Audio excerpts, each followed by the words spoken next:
Ladies and gentlemen, good day and welcome to JSW Steel Q2 FY25 results conference call. As a reminder, all participant lines will be in the listen-only mode, and there will be an opportunity for you to ask questions after the presentation concludes. Should you need assistance during the conference call, please signal an operator by pressing star then 0 on your touchtone phone. Please note that this conference is being recorded. I now hand the conference over to Mr. Ashwin Bajaj, Group Head of Investor Relations. Thank you, and over to you, sir. Thank you, Rutuja. Good evening, ladies and gentlemen. This is Ashwin Bajaj, and it's a pleasure to welcome you to JSW Steel's earnings call for Q2 for the financial year 2025.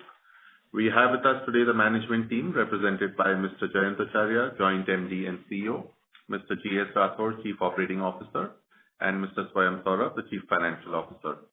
We will start with opening remarks by Mr. Acharya and then open the floor to questions. So with that, over to you, Mr. Acharya. So good evening, everyone. Thank you for being here. The global economy continues to perform well. The IMF has maintained its forecast of a stable growth in the year 2024 and 25 both. Inflation is cooling off. IMF has also upgraded the U.S. growth forecast. However, Europe, China, Japan continue to be a bit weaker. The interest rate cutting cycle has begun, and that is likely to be a positive for the economy at large. China's announcement of stimulus has been a positive development, and we see that reflecting in commodities and metals. Geopolitical risks, especially from the potential escalations which we have seen in the recent past, remain a key concern. In India, a good monsoon is expected to benefit the rural economy. As we go into H2, we see the government capex, which was slow in the first half due to the elections and weather disruptions, will improve. A healthy fiscal balance, stronger tax collection should be supportive of continued capex spending. The RBI has maintained its GDP growth projection of 7.2% and has shifted its stance to neutral, which opens up space for policy easing going forward once inflation expectations are under control. Global steel production declined by 1.9% year-on-year to 1394 million tons during January to September. This includes about 3.6% drop in China, while the rest of the world saw a modest growth of 0.3%. In quarter 2, FY25, India's crude steel production grew by 2.7% YOY to 36.23 million tons, with a consumption growth of 11.6% YOY to 37.09 million tons. We expect this strong demand momentum to persist, with steel demand likely growing by around 10 to 11% in FY25. India's steel imports in quarter 2 jumped by about 43% YOY to 3.18 million tons, while exports fell by close to 30% to 1.27 million tons, making India a net importer of about 1.9 million tons for the quarter. Meanwhile, China's aggressive steel exports growth resulted into 84 million tons getting exported in Jan to September, which was a growth of 21%, has put pressure on the global steel prices at large. In response, several countries have imposed restrictions on Chinese imports. The Indian Steel Association is actively engaging with the government to ensure a level playing field for the domestic industry. Notably, the DGTR has initiated anti-dumping investigations against Vietnam and China for certain products during the quarter. At JSW Steel, mainstreaming sustainability across our business and generating sustainable value has been a priority. Energy transition is one of the focus areas for us to achieve carbon neutrality by 2050. So far, the board had approved procurement of renewable power totaling 1637 megawatt across our locations. Of this, 375 megawatt has been commissioned and balance are in various stages of being commissioned. The board has approved further renewable capacity of 870 megawatt taking our total renewable capacity under procurement to 2,507 megawatts. With this, we will be able to achieve close to 25% of our power requirement, including JVML, through renewable. JSW Steel has consistently delivered industry-leading value accretive growth over the past 2 decades. We have already outlined our roadmap to reach 50 million ton in India through brownfield expansions by FY31. Expansions are underway to achieve 42 million ton capacity in India by September 27. The 1 million ton expansion in BPSL has been commissioned, taking the capacity to 4.5 million ton. Incremental volumes are expected to flow in from Q3 25. At JVML Vijayanagar, we have commissioned the SSM in March 24 and followed it up with the blast furnace and some associated facilities in end September. The steel melting shop is under commissioning and ramp-up is expected by Q4 25.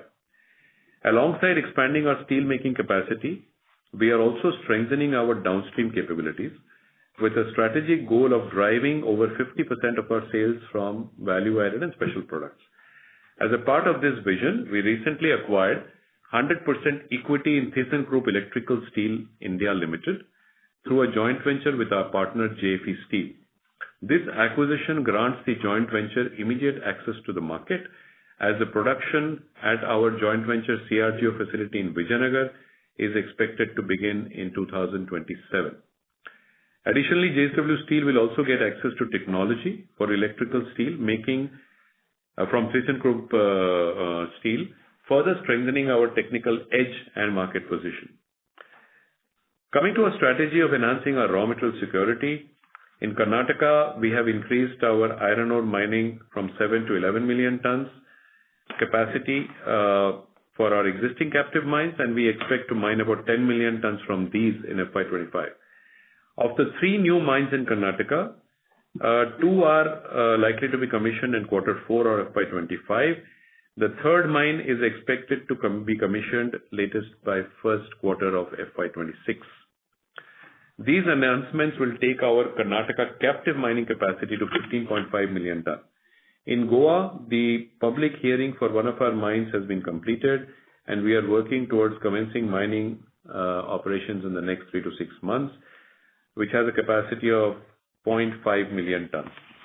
Meanwhile, BPSL's Netrabanda mine in Odisha is also expected to begin production in the next 3 to 6 months with an estimated capacity of 2 million tons per annum.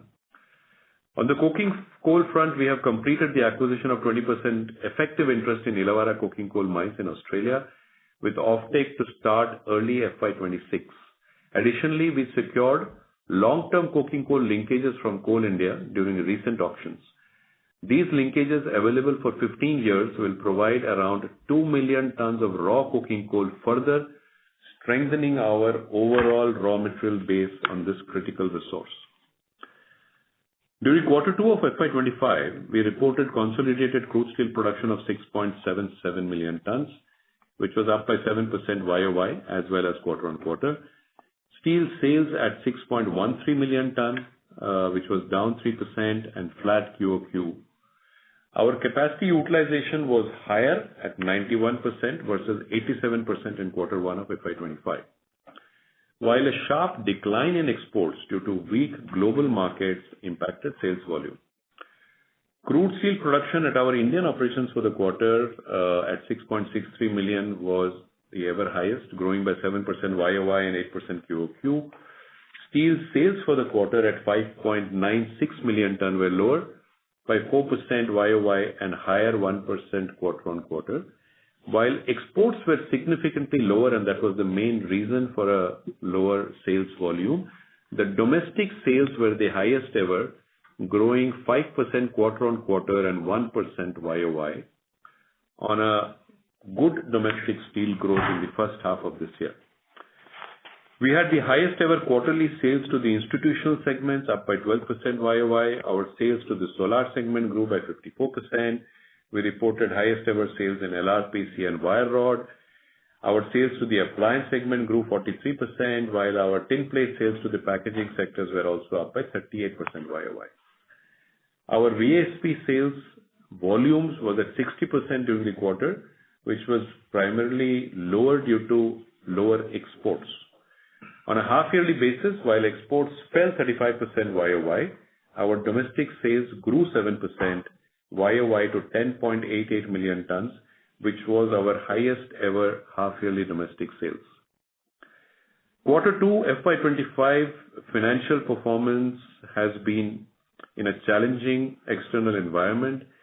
Our consolidated revenues from operations were at 39,684 crores, down 8% quarter-on-quarter, while EBITDA stood at 5,437 crores, lower marginally by 1% quarter-on-quarter, with an EBITDA margin of 13.7%, which is an improvement over the last quarter. Our EBITDA on per ton basis was at 8,916 per ton, and the profit after tax was 404 crores. At our India operations, EBITDA per ton at 9,266 was marginally higher quarter-on-quarter, and our investor presentation has a slide giving metrics on the India operations. During the quarter, we have seen strong price headwinds, especially in September, largely driven by elevated imports into India. Our export sales and realizations were also impacted due to weaker global sentiments and elevated steel exports from China. Our India NSR fell by a little over 3,000 on a quarter-on-quarter basis during quarter 2 FY25. While the international prices fell by about $50 if I were to take China reference prices. But in spite of these headwinds, we were able to deliver a resilient performance during the quarter, aided by a sharp reduction in costs. Our coking coal costs, as we had guided, was lower by $27 per ton. We also benefited from lower iron ore costs and lower inventory losses versus the last quarter. The U.S. operations, Ohio and Texas combined, had an EBITDA loss of about $11 million, primarily because of drop in prices, both in hot rolled coiled and plates, and a maintenance shutdown at Ohio. The Italy operations generated an EBITDA of $6.2 million. Volumes improved, but the pricing environment remained weak. As you are aware, we had applied for the surrender of the Jajang mines in Odisha in August 24. IBM has approved the mine closure plan, and we have then submitted a further application for surrender of the mine to the state government. Pursuant to the closure plan approval, we have recognized a provision of 342 crores, which is an exceptional item during the quarter. Our net debt increased by approximately 4,900 crores to about 85,000 crores, mainly due to CapEx, the acquisition of our Illawarra coking coal asset, and some increase in working capital, including the recently commissioned capacities of JVML and BPSL. We expect working capital release during H2, driven by inventory liquidation during peak consumption season.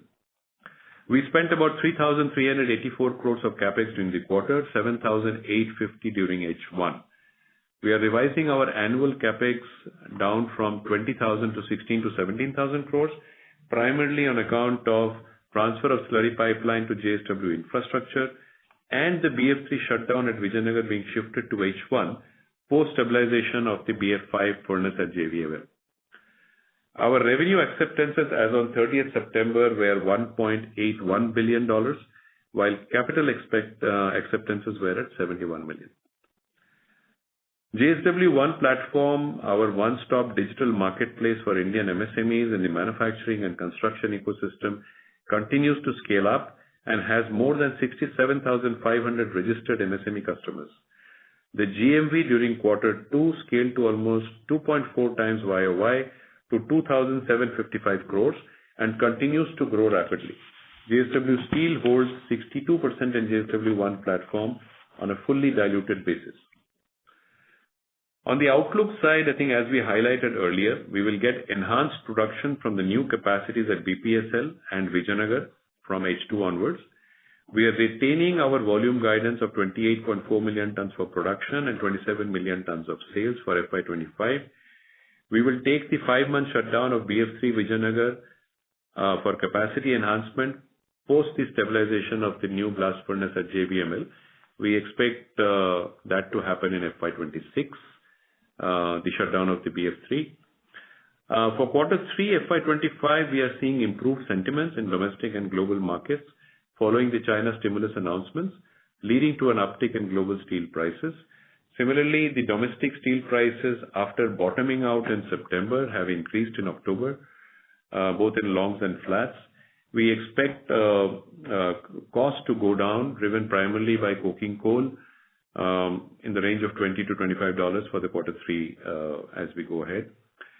We expect a healthy domestic demand in H2, and this, along with the positive pricing momentum, should actually help our margin expansion in the second half.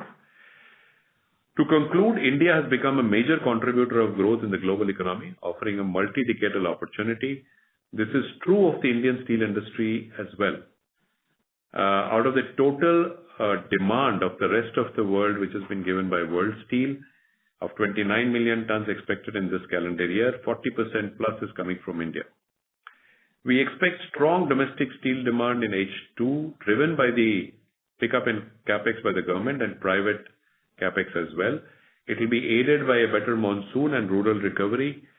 RBI stance to neutral should be positive and should stimulate interest rate cuts in the coming months, and that would be stimulating investment and consumption in the country at large. China stimulus remains a positive development. We have to monitor their exports, which remain a key concern for the global steel industry. Looking ahead, JSW Steel's performance should be better in H2 with new volumes coming in from our new capacities. The price momentum looks better. Lower coking coal costs and higher volume should aid overall EBITDAs for the second half. Thank you, and we look forward to your questions. Thank you very much.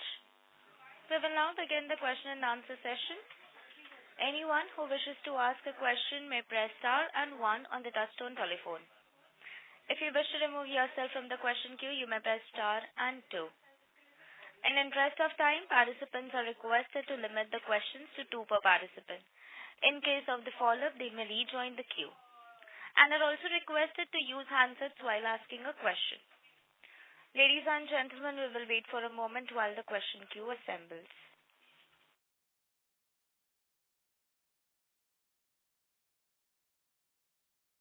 The first question is from the line of Amit Dixit from ICICI Securities. Please go ahead. Yeah, hi. Good evening, everyone, and thanks for the opportunity. Congratulations for a good set of numbers in a very challenging quarter. I have 2 questions. The first one is on essentially H2 outlook. While you have outlined that things look better, but of late we have seen NMDC taking iron ore price hike, which is not fully reflected in the steel price hike, at least in flats. So just wanted to understand how the spreads could improve in H2, regardless of coking coal advantage that you mentioned. And similarly, we have retained our volume guidance. But the outlook but for achieving that, the rate has to be very steep. So just wanted to understand the overall confidence on that. That is the first question I have. So, question on basically the H2 outlook and improving, basically margin improvement. So, from the NMDC price, iron ore price side, you're right, the prices have been increased and very quickly 2 times, which was actually, we feel, not warranted in this pricing scenario. Typically now, since NMDC is a steel producer as well. However, internationally, the way we look at it is that the prices inched up after the China stimulus on the iron ore side, but has now again moderated a bit. We feel the domestic iron ore prices will also moderate from the increase announced by NMDC in this month. Having said that, we have certain inventories with us, I would say certain one-offs of the last quarter which impacted costs will not be there this quarter. That would be positive. Coking coal, $20 to $25 will be a positive. So these will reduce our costs going into quarter 3. On the price side, yes, I think we have taken a price increase both in flat and long. We feel that the pricing in September had gone down steeply. on the back of international drops. This has improved in terms of sentiments. I think the channel stocks had reduced. So restocking demand and demand from the institutional customers have improved. And if you see our commentary, I think while retail was impacted by import sentiment, exports were lower, but our institutional sales, even for the quarter, as well as for the first half, were actually very strong. Our institutional sales numbers for first half were again the highest ever and grew by 15%. So our focus on this remains extremely strong. We expect now retail restocking to start. Pricing, we feel, will remain positive because of a seasonally stronger quarter 3 and quarter 4. So that will aid margin expansions as we go into H2. And volume, sir? From a volume perspective, we are retaining our guidance for the overall volume, 27 million tons of sales and 28.4 million tons of production. I think we'll be by and large now on track to achieve with the new capacities coming on stream. Okay, fine. The second one is on the recent acquisition that we announced of this Titan in India and that CRGO capacity. So is it possible to share some more contours around that? What is the current capacity there? How much capacity? Whether there is a scope to increase the capacity in future? What is the current EBITDA margin and what is the likely margins you can look at in the future? If you can just give some broad contours, that would be great. Yeah. I'll be able to give you broad because there are still certain subject to approvals in the process. But a CRGO facility as an asset is a very critical asset for the country at large because CRGO is a very critical material for transformers and generators. We already are facing a shortage, and the government of India is also very keen that this product is made in India because it is primarily reliant on imports. I think out of a demand of about 300,000 tons plus, about 120,000 is supplied from India. The balance is imported. This demand is growing quite fast overall globally and in India as well. This CRGO facility has a technology which JSW Steel has acquired, and that will be housed in JSW Steel, while the joint venture has acquired the facility at Nashik. So this gives us a technical edge from a technology point of view, as this technology is available with few in the world. From a margin perspective, I would just say that this particular product is advanced technology product.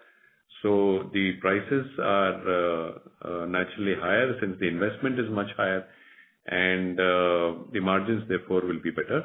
The capacity currently is at about 50,000 tons. We have enough land and we have enough possibility to expand. Our aim is that we would take this capacity up in the next 1 or 2 phases and increase this capacity. We will be able to give you some more color as to what once we go in fully and get in the full approvals in place. Okay, sure. Appreciate that. Thanks and all the best, sir. Thank you. Thank you. The next question is from the line of Alok Devra from Motilal Oswal. Please go ahead. Hi, sir. Good evening. Just a couple of questions. So first is the debt has increased in this quarter. So just wanted to understand how do we see the debt moving ahead by the end of this year and next year? Yeah, so debt has gone up. This is Swayam here.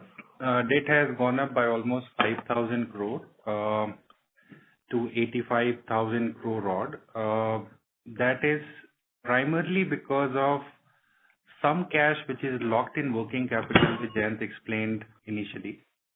There is also 2 one-off cash outflow. We paid dividend as well as we did an acquisition. So these are the basically main reasons why debt has gone up. Going into quarter 3 and quarter 4 with additional volume coming in, the debt in absolute terms should start to taper down. We are committed to the net debt to EBITDA ratio, which we have been communicating for last few quarters.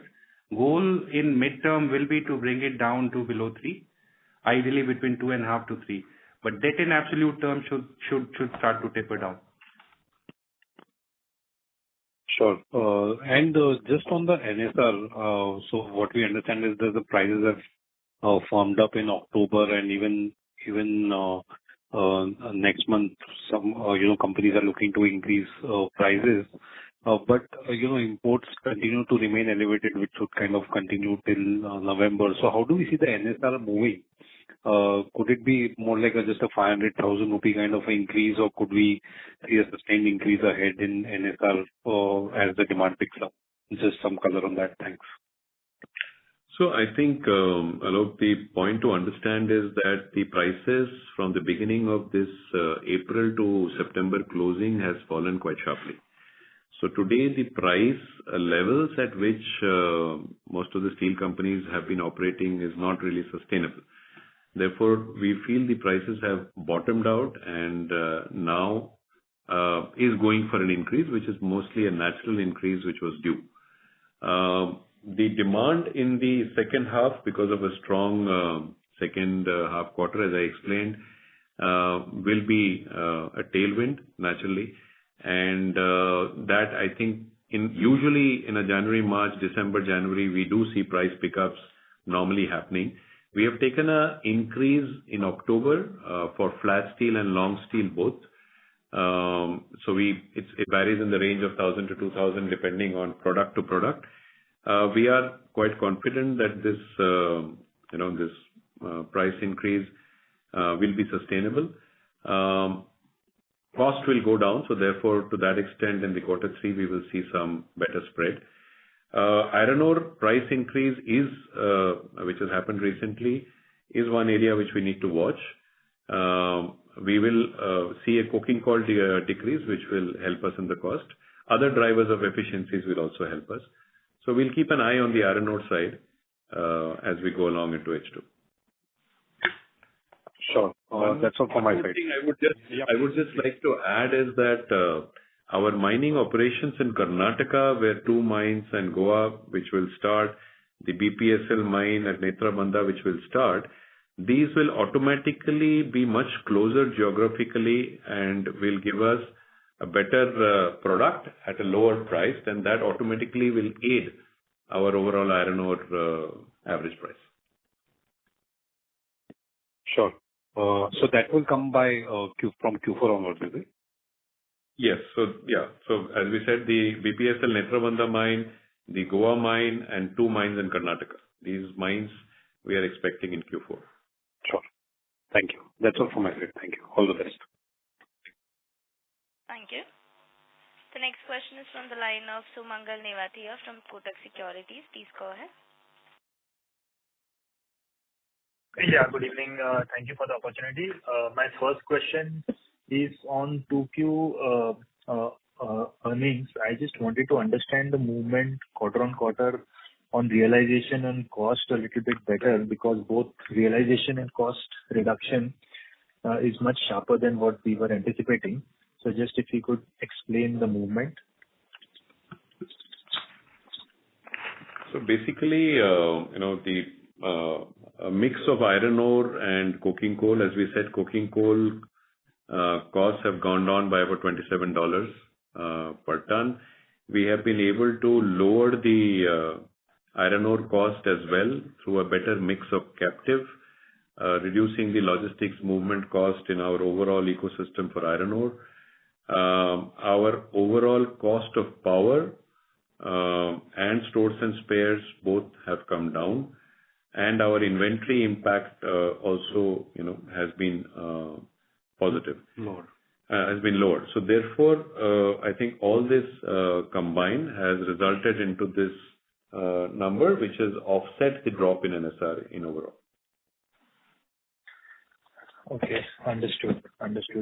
With respect to iron ore, is it possible to share what is our this year mix of captive versus outside purchase, maybe for the first half? And over the next 1 or 2 years, how are we seeing this change?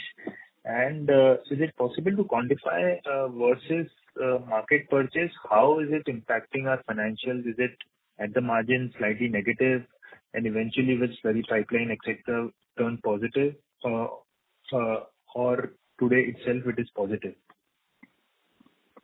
Our captive use in this quarter has gone up slightly, even on an increased volume of production. Our captive use was 41% versus 38% last quarter. So as we scale up our own mining assets, as we explained various assets, we will increase our captive use. But also keep in mind that our expansion, so our absolute number of iron ore from our captive will increase, but as a percentage it may vary because as JVL capacity is fully ramp up and BPSL capacity is fully ramp up, the percentage may differ a little bit from quarter to quarter. But on an absolute number basis, yes, it will. Our captive will keep increasing. Karnataka, as we said, we are hopeful to do 15.5 million tons from our own mining operations. That let's say 15 million plus there. Odisha, even after surrendering Jajang, we have enough in the remaining 3 mines to be able to service our eastern assets as well as move something to our Dolvi asset. The slurry pipeline, which is already doing good progress, out of 300 kilometers, I think we have laid almost close to 170 kilometers, and I think we have welded closer to 190 kilometers already.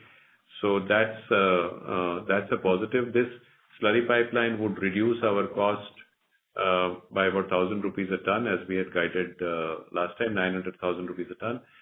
Our mines in Goa, as we said also, the first one will start off soon. That will again go to Dolvi. That would again help the Dolvi cost. And the new mines in Karnataka, those 2 mines, which will at least start in the quarter 4, will again be positive for our own captive in Karnataka. So it will reduce logistics cost for us in Vijayanagar. It will reduce logistics cost in Dolvi because of the slurry pipeline. And please take into account that this cost of slurry pipeline reduction of 900 to 1,000 is on iron ore. So you have to put a multiplier impact for steel. And similarly, the asset quality, because the new mines which are coming is of slightly better qualities. So therefore, the quality of iron ore input will be better. That should be positive for fuel efficiencies. Okay, so I mean in FY26-27, what is the quantum volumes, captive volumes are we looking at? Is it north of 30 million tons or something? Yeah, it should be more. I think we are probably we will give you that color a little bit separately through the investor group, but it will be more than 30 million for sure. Understood. My next question is on coking coal. Mr. Nevatia, may we request you to please rejoin the queue? Okay, all right. Thank you and all the best. Thank you. The next question is from the line of Ritesh Shah from Investec. Please go ahead. Hi, sir. Thanks for the opportunity. A couple of quick questions. First is, you indicated on the working capital release in second half. Would it be possible for you to quantify the number, please? Yeah, we'll not be able to do exact quantification, but it could be in the range of, it could be 1,500 to 2,000 crores. Okay. So despite, say, if we assume it to be even on the higher side, we are indicating that we will go ahead with the residual CapEx after taking it down to 16, and our net debt will reduce into the second half. Is the reading correct? Correct. Because second half, the volumes will go up. We have just guided that we'll hold full year guidance. That automatically means H2 volume will be higher, and that would mean incremental absolute EBITDA, which is going to be higher. Sure. My second question has 2 parts. One is for, I think both are for Jain, sir. One on iron ore and second is on coking coal. Iron ore, Jajang, sir, can you please take us through the underlying reason why we are surrendering? I understand we have indicated non-viability. Was it just because of the sizing, or was it the distance of the mine from the plant? Because the premium what we have paid over here, I think it's lower than a lot of other mines that we have paid for. So that was one. And secondly, on coal, possible to quantify some numbers on Ilwara tonnage, the total investment that we have made right now, incrementally what is expected. And you indicated on sale around 2 million tons. What is the sort of pricing, and by when do we see the benefits of this? Yeah. Okay. On the first one, on Jajang iron ore mine. Jajang iron ore mine, I think we bid at a time a slightly higher premium. I think it was under 10% odd, plus the royalty bid premium, etc. So total 127%. 127. And there was also a rail siding in that asset, and that was one of the reasons also it was helpful to move material. But over a period of time, what happened is that this particular asset was already used by the earlier lessee for the higher grades, and what gradually got left behind is the lower grade. So as we started mining in the first 1-2 years, the grades of the higher level got finished and the lower grades came into surface. They have high alumina, high silica both. So from a usability perspective, it was more difficult. So it was becoming uneconomical to really run it. We had to export a quantity from here as well to be able to make up our MDPA. So we did not see economic sense in continuing it, and that is why we decided to surrender. We have enough assets in Odisha right now to be able to meet our requirement there. Also, this life of this mine also, which we had, where only 2 years was left. So therefore, from a life perspective also, we did not have a long time. Sure, sir. And sir, on coal. Sorry to interrupt. Mr. Shah, may we request you to please rejoin the queue? I will just answer the question on coal, which you had already asked. Okay. On the coal side, coking coal, Illawarra, we have taken a 20% look-through interest with an investment of $120 million. The offtake arrangement of about 1.2 million tons plus will start in FY26. This is a prime low volatile coal which will come to us, which has been one of the volatile from a price perspective products. So better control on this asset will provide better stability to us. The coking coal options in which we have recently acquired 2 million tons is the other question I think which you asked, is basically through an auction process which is for 15 years, and this is on raw coking coal. This net of yield will give us clean coking coal of approximately 1.1 million. Our current assets in the 3 mines which we have should give us about 1.6 million. So both put together, we should be getting from domestic coking coal assets about 2.7 and 1.2 to 1.3 from Illawarra. So typically about 4 million tons of coking coal we have by and large been able to secure. That is the overall scenario for you. Sure, sir. Thank you so much. I'll jump back to you. Thank you. Thank you. The next question is from the line of Ashish Kejriwal from Nuvama Institutional Equities. Please go ahead. Yeah, hi. Good evening, everyone. So my question is on iron ore. Is it possible to share how much iron ore we produced this quarter and last quarter?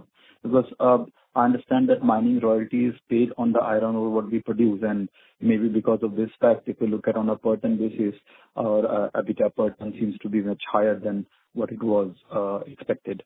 So is it possible to share that number, sir? That's my first question. Yeah, just give us a second.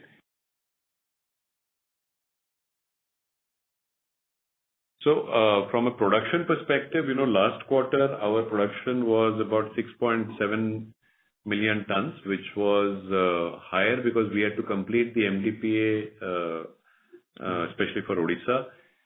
In this quarter, our numbers are lower at about 5.1, 5.2 million tons because our MDPA requirements have been completed. especially for the Odisha mines, and therefore the volume is slightly lower.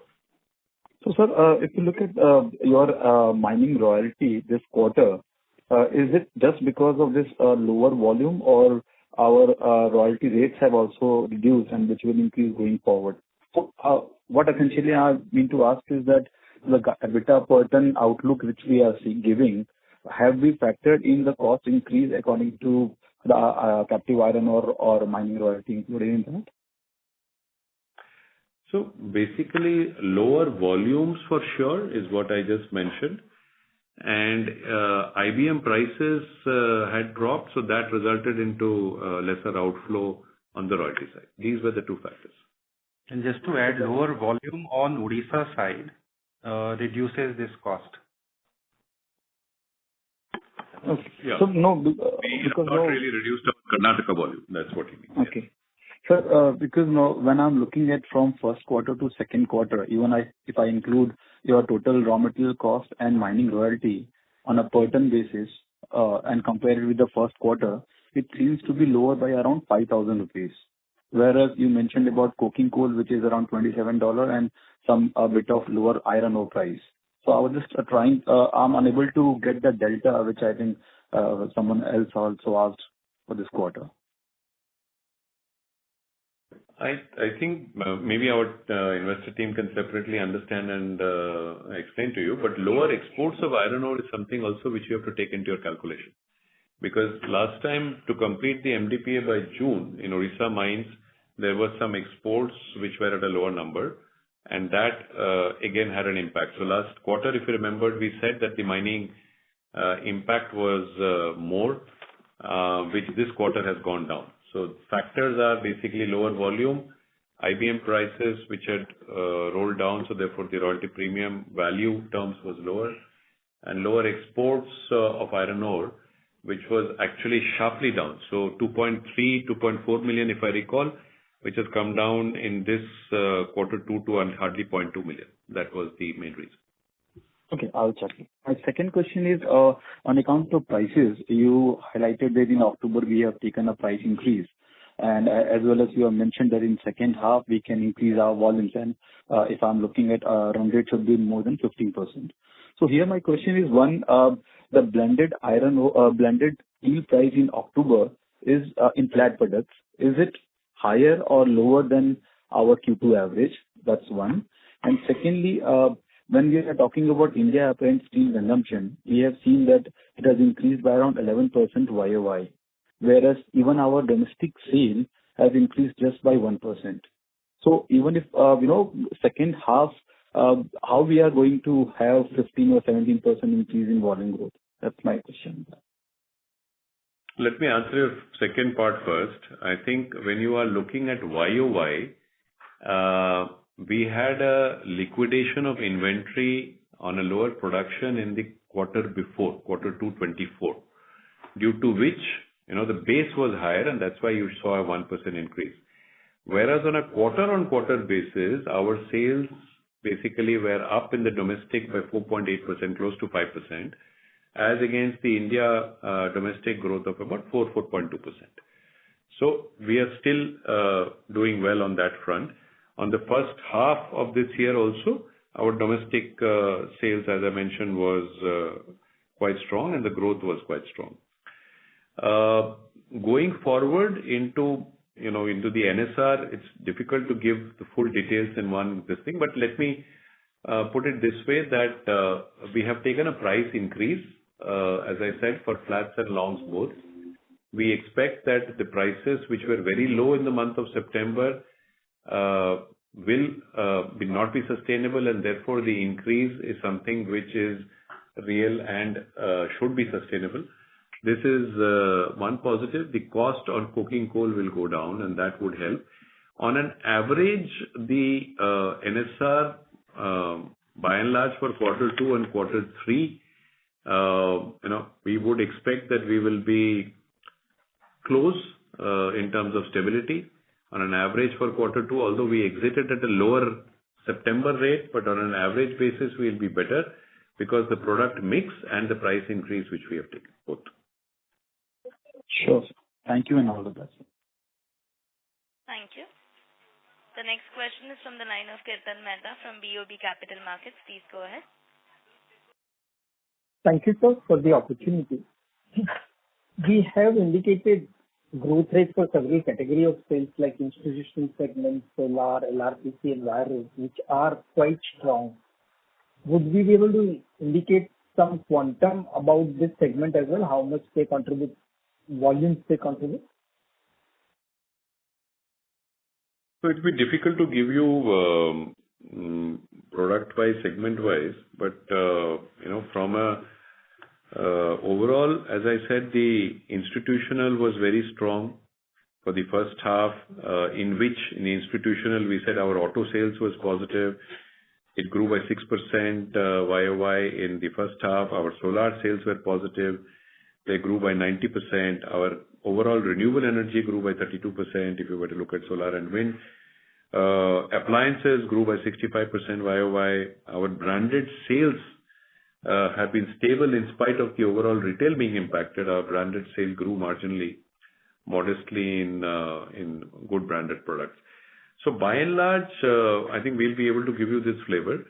Our exports have been down. That has been the major challenge. But I think we should look at it this way, that we have aligned our production and sales to the domestic market because the growth in the domestic market was very good.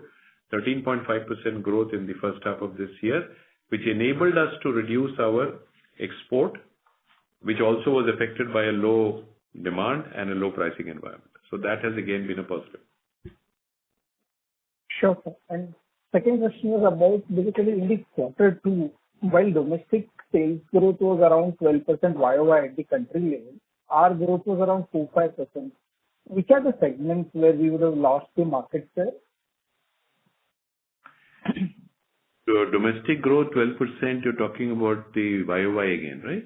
Yeah. You're talking about. So here, basically, the way I think we have to also look at it is between also flat and long separately. In the flats, our market shares are more or less stable. In longs, we are doing quite well, but our volume is 25% in our overall mix. 75% is flat. The main reason where we lost a little bit of market share is in the flat, which was primarily because of import. Import moved, as we said in this particular quarter, to 3.2 million odd tons. And that was an increase over the last quarter. And our exports also reduced marginally. So this two combined had an impact of almost 1.2 million tons as a country, I'm talking. Overall. So reduced exports by about 200,000 tons and exports going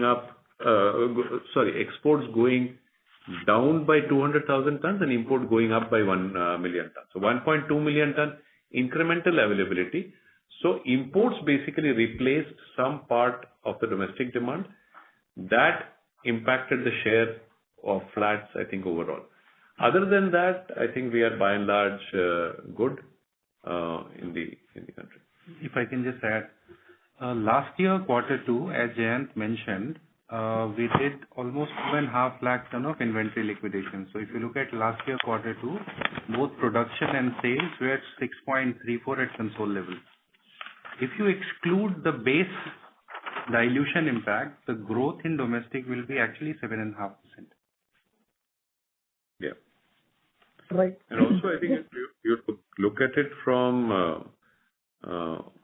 overall quarter-to-quarter perspective, the domestic India grew by 4.2%, where we grew by 4.8%. So this, apart from this one-off, which Swayam explained, which is a variation in YOY you see, quarter-on-quarter, whatever India has grown, I think we have done better.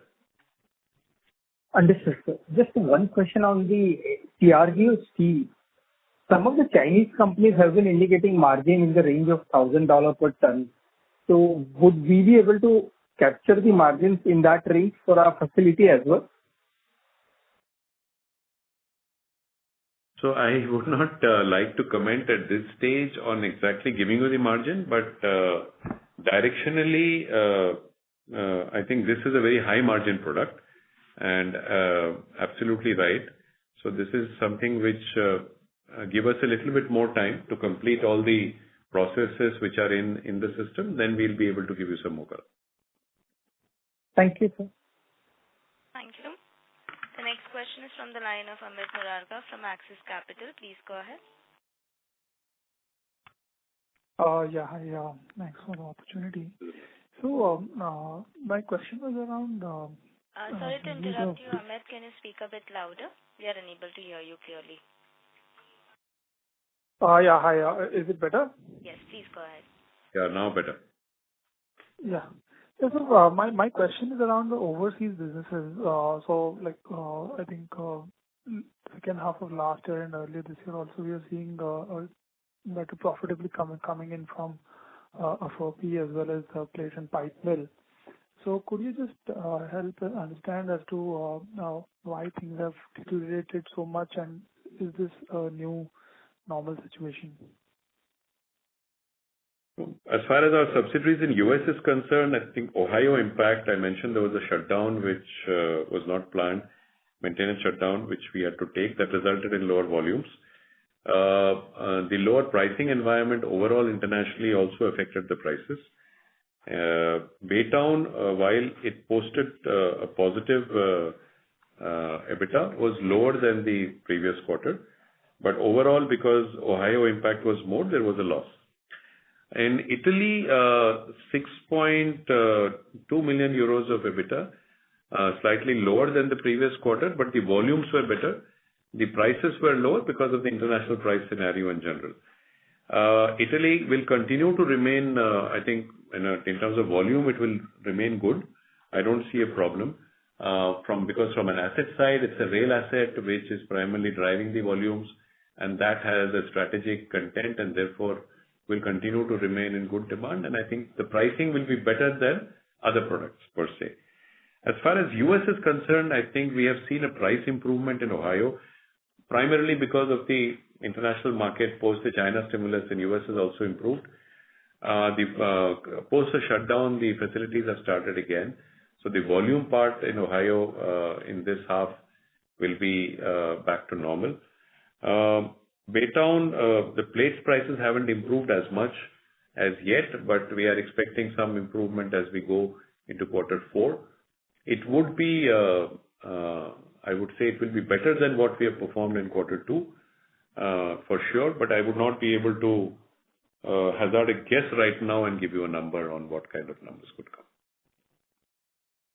No, I'm not looking for a number. I'm just trying to understand, like you did about $100 million EBITDA in the plate and pipe mill in 23 and about 110 in 24, and versus that off late. Basically the pricing. So, the prices, if you really look at, if the prices of the coils went down from whatever, $900 plus to $600 plus per net ton, which happened in US, and then it has climbed now to again over $700 per ton. So pricing really destroyed your margins. Even plates, if you were to look, I think on a YOY basis, the pricing for plates have also come down. So Ohio, if I see on a QOQ basis itself, price have come down by 15%. In Baytown, it had come down by about 10%, close to that. These are CRU numbers. So that was the basic impact. I think the pricing scenario now is improving. That will aid the margins to improve. Sure. And just lastly, on the guidance, I think coking coal is at $20 to $25 for Q3, right? $20 to $25 for Q3, yes. Okay, sure. That's all. Thanks. Thank you. The next question is from the line of Rashi Chopra from Citigroup. Please go ahead. Thank you. Just following up on a question asked earlier, that there's a big delta on the, the realization per ton differential between the first quarter and the second quarter, as well as the expenses, in the sense that the realization declined by about 3,000 rupees, but if we actually divide the revenues by the volumes, that number comes closer to 6,000. So is this whole thing explained both on the revenue and the cost side by lower iron ore exports? Yeah. Iron ore export, lower iron ore export is one big reason. But broadly, the 3,000 delta we negated, as Jayant explained, almost 950,000 rupee, which is a combination of lower iron ore cost as well as lower Odisha losses. Then we had gotten about $27 gain on coking coal. And we also saw other type of, for example, steam coal prices coming down, a number of other, let's say, efficiencies which and lower inventory losses, which actually helped us cover the last 1,000. That's broadly what the split is. Got it. And then on the volume targets that you maintained, are they maintained individually as well? Like the Indian operation targets are still, like dispatch target is still 26 million tons for the year? So the overall guidance which we had given for 27 million tons was including ConCall, basically for both, and 28.4 was also ConCall, including US operations. So both, the overall targets will maintain, and individually, I'm not getting into detail right now, but I think overall we are maintaining for sure. Because I think I would, because of the ramp up of JVML, I'll not be able to give you exact details as to how. But 26 million, as you asked, Indian operations will certainly be there. Okay. And just one last question. Any guidance on the CapEx for next year since you've reduced it this year? Since we have reduced it this year. No, actually CapEx, what we have reduced is basically for two reasons. As I explained, one was the slurry pipeline transfer and the BF3 postponement of the CapEx, which both these put together have resulted primarily in this number. No critical projects have been cut. As yet, we have not done anything like that. So therefore, this 20,000 to 17,000 is only that number. So next year going forward, our expenditure on Dolvi Phase 3, which is the critical asset which is going on, our coke oven, our slurry pipeline, our pellet plants in Odisha are all on track. The mining side, beneficiation, mining asset, operationalization, CapEx, all on track. There is no change in that. So the shortfall this year will just get added on to what you were targeting for next year. Is that a fair assumption? Not necessarily. I think what Jayant is saying is anything which is critical or would add capacity, we will not slow it down. Exact cash we'll be able to guide perhaps in a subsequent quarter. Yeah, but the slurry pipeline transfer will be permanent because that is something which we are transferring out. So that will not come back. But BF3, which we have postponed from now to next year, is something which will come as a capex next year. So when we take capex for next year into account, we will calibrate our capex accordingly, keeping that in mind. Very clear. Thank you. Thank you. The next question we will take is from the line of Ashish Jain from Macquarie. Please go ahead. Hi, sir. Good evening. Sir, first, just a clarification on this, the Thyssen deal. The technology has come to JSW Steel and the asset has gone to the joint venture. Is that understanding right? Yes, the understanding is right. So what is the reason behind such structure? And what is the outlay for us for acquiring the technology out of that 4,000 crore? So, without getting into details of the breakup at this stage, but we basically wanted to acquire the technology and have it in JSW Steel because CRGO, as we said, is a technology which is available with a few. It's an advanced technology. We wanted to house in JSW Steel. JFE already has a CRGO technology in Japan. So therefore, for them, it was not required to house it in the joint venture. Okay. Got it. So secondly, in terms of the price outlook, just to clarify, you did say, we know September exit prices were pretty weak, and while we have taken as an industry some price hike in October, do you expect, Q3 realizations to be better sequentially? Is that what you referred to earlier in your comment? No, I'm not saying that. Yeah, I think that's a point which is good to clarify. No, I'm not saying that. Basically, what I'm saying is that the September exit was weaker. The Q2 average was a little higher because the September fall was steeper. The increase which we are taking or which we have taken in October and a change in the product mix, which we expect, should enable us to get to a similar average as quarter two. So therefore, the fall which has happened in September, to that extent, basically, we are trying to see how to make up through a mix of price and product mix. Got it. Got it. And sir, lastly, can you just quantify your EBITDA per ton for Q2, given all this confusion on price decline and cost decline which has happened this quarter? Can you just quantify the EBITDA per ton for Q2 standalone? EBITDA per ton for Q2 for ConCall was Standalone. Standalone. Our 8765. 8765. Okay, good, sir. Got it. Thank you so much. Thank Thank you. Ladies and gentlemen, this was the last question for today. I would now like to hand the conference over to the management for closing comments. So, thank you very much for being here today. As we said here that India continues to be a strong growth area internationally, globally.